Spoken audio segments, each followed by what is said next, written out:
वृंदावन। वृंदावन किसे कहते हैं? वृंदा कहते हैं तुलसी को।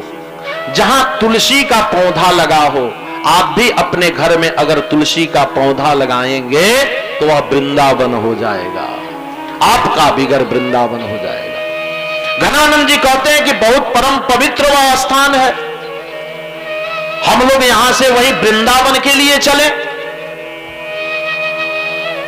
नंद बाबा कहते हैं कि ठीक है, चलो बैलगाड़ी पे सारी सामग्री रख दिया जाता है और बलराम को, कृष्ण को या कंस के डर से वृंदावन के लिए लेकर के चल देते हैं कि चलो लाला, सारी जितने गौ माताएं हैं सब गौ माताओं को भी लेकर के वृंदावन के लिए चल देते हैं और वृंदावन में जाकर के अपना वह स्थान जो है डालते हैं। आपसे बता दें कि यह तुलसी माता लक्ष्मी स्वरूप भी हैं। जब वृंदावन में जाते हैं तो वहां लक्ष्मी सदैव जो है पहले से विराजमान रहती हैं और वृंदावन के जितने पेड़ पौधे हैं वह सब जो है देव स्वरूप बने हुए हैं। एक दिव्य स्थान है। आपसे मैं बताया था, आज 2 दिन पहले मैं कहा था कि किसके घर में लक्ष्मी रहती हैं वह क्या क्या करेगा। आज बता दे रहा हूं लक्ष्मी किसके घर में रहती हैं। जब मां लक्ष्मी स्वर्ग से चलने लगी तो सबसे पहले, क्योंकि हर व्यक्ति चाहता है कि हमारे घर में लक्ष्मी रहे, और ध्यान देंगे जो यह कार्य अपने घर में करेगा उसके घर में लक्ष्मी अवश्य विराजमान होगी। सबसे पहले लक्ष्मी जी को लेने के लिए ब्रह्मा जी आए। ब्रह्मा जी ने कहा, माता आप ब्रह्मलोक में चलो, मैं आपका सेवा करूंगा। हर व्यक्ति चाहता है हमारे घर लक्ष्मी रहे। मां लक्ष्मी ने कहा ब्रह्मा जी से कि मैं आपके ब्रह्मलोक में चलती, लेकिन एक कमी है आप में। ध्यान दीजिएगा, वो कमी अगर आप में भी हो तो हटाइए, तभी लक्ष्मी रहेंगी। ब्रह्मा जी से लक्ष्मी जी ने कहा कि ब्रह्मदेव मैं आपके यहां तो चलती, लेकिन एक कमी है आप में। क्या कमी है? कि आप जो है जहां भी जाते हो चारों तरफ देखते तो हो, लेकिन अपने शरीर के ऊपर ध्यान नहीं देते हो। ब्रह्मा जी का जब आप कभी भी स्वरूप देखेंगे तो बड़ा बड़ा बाल, दाढ़ी, नाखून, और ब्रह्म देवता का कहे कि जो स्वच्छ रूप में घर में, परिवार में जो सुंदर रूप तो ब्रह्मा जी का बहुत आप देखेंगे ही नहीं, क्योंकि चारों तरफ से जिसका मुंह हो वो कैसे दिखेगा। कहे कि जिसका सुंदर एक ही रूप में जो दिखता है, हम लोग को भी 10 मुंह होता है क्या।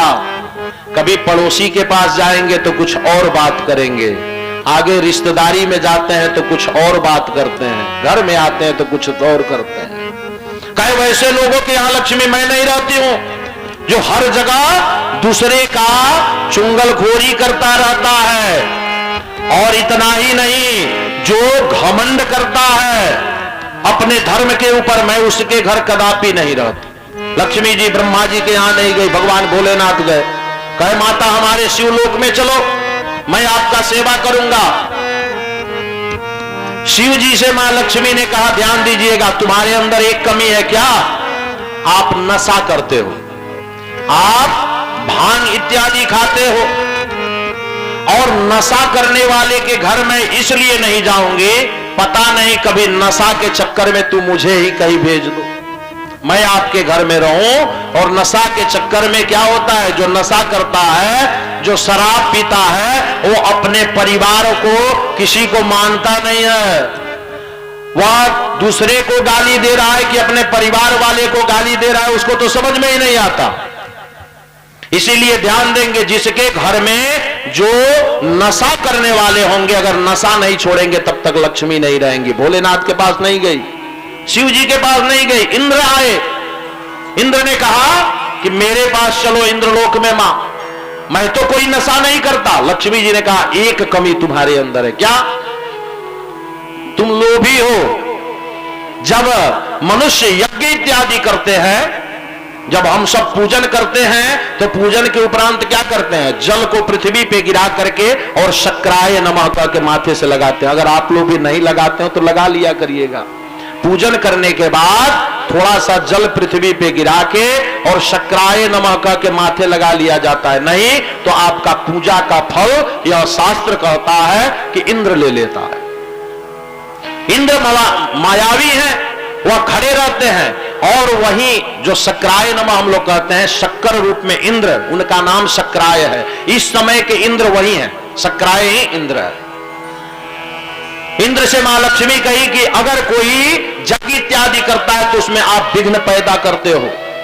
कहने का तात्पर्य, कोई अगर भक्त भगवान का पूजन करता है, अर्चन करता है, पूजन करने के लिए मंदिर में आता है, तो कभी यह मत कहो कि तुम हटो, पहले मुझे पूजन करिए, मैं पहले VIP दर्शन करूंगा।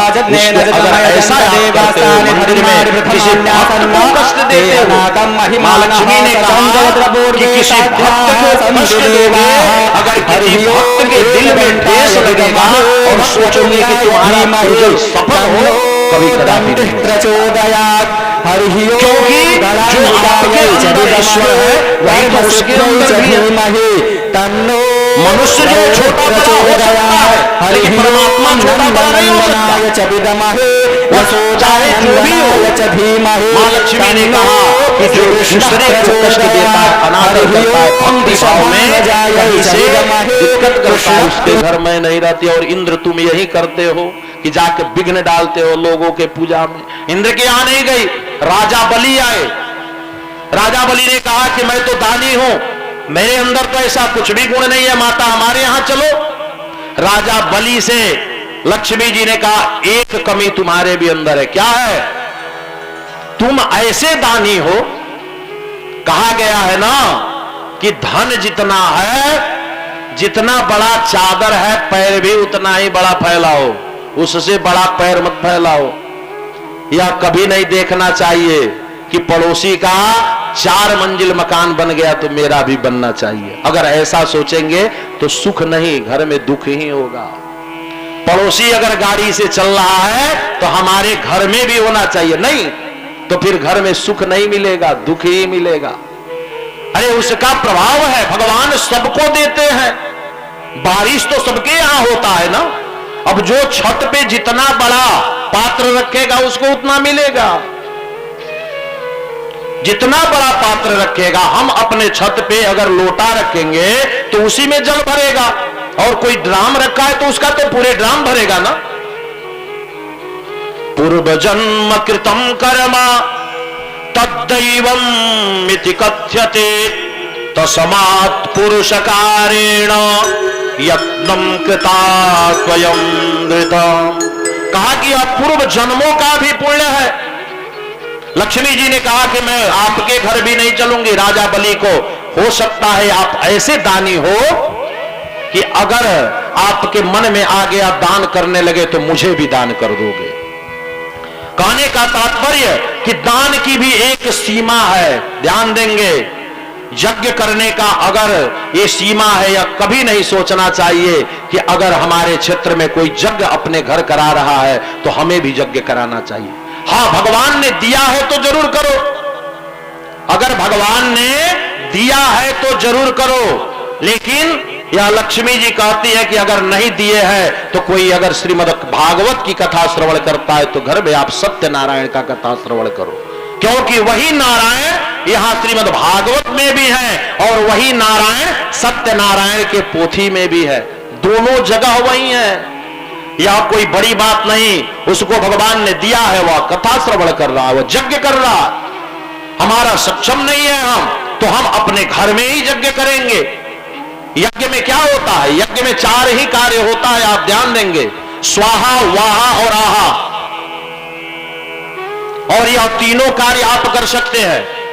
यज्ञ में 3 कार्य होता है। स्वाहा होता है, जिस यज्ञ में आहुति न हो, स्वाहाकार न हो, वह यज्ञ सफल नहीं होता है। जिस भी यज्ञ में स्वाहाकार न हो। वाहा, वाहा का अर्थ होता है भोजन। अगर ब्राह्मण प्रसन्न नहीं है, अतिथि प्रसन्न नहीं है, आप भोजन नहीं कराए अच्छे से तो आपका यज्ञ सफल नहीं। वाहा, अतिथियों का सत्कार, ब्राह्मणों का सत्कार अगर नहीं किए तो वह यज्ञ आप किया हुआ आपका यज्ञ सफल नहीं। तीसरा के आहा, कथा प्रवचन, या यज्ञ में अगर उपदेश नहीं हुआ, प्रवचन नहीं हुआ, कथा नहीं हुआ, तो यज्ञ सफल नहीं। यही 3 कार्य होता है। लक्ष्मी जी ने कहा कि आप भी घर में कर सकते हो। सब लोग कहेंगे कि यह यज्ञ हम स्वाहाकार वहाकार कैसे कर सकते? घर में कम से कम 2 अगरबत्ती जलाइए, 1 धूप बत्ती जलाइए।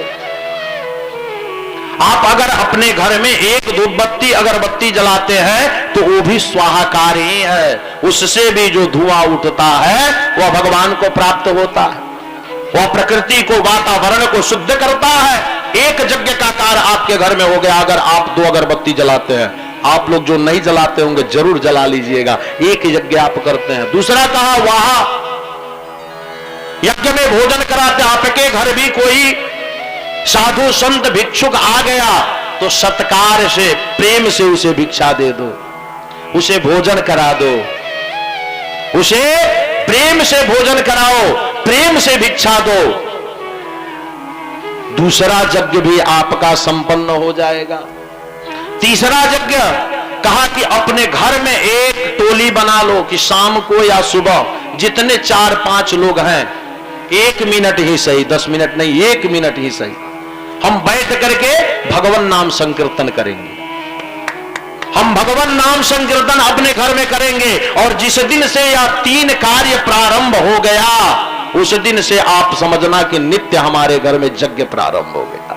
लक्ष्मी जी ने कहा कि जो यह 3 कार्य करता है बलि, और जो ये चारों कार्यों से वंचित रहता है, जो अपने घर में गंदगी नहीं रखता, गंदगी कभी घर में नहीं रखने देना, और जो घर में शराब इत्यादि मांग नशा नहीं करता, जो मोह नहीं करता, जो हमारा सत्कार करता है, यह 3 यज्ञ जो घर में करता है, सदैव हम उसके यहां विराजमान रहते हैं, सदैव उसका कृपा करते रहते हैं।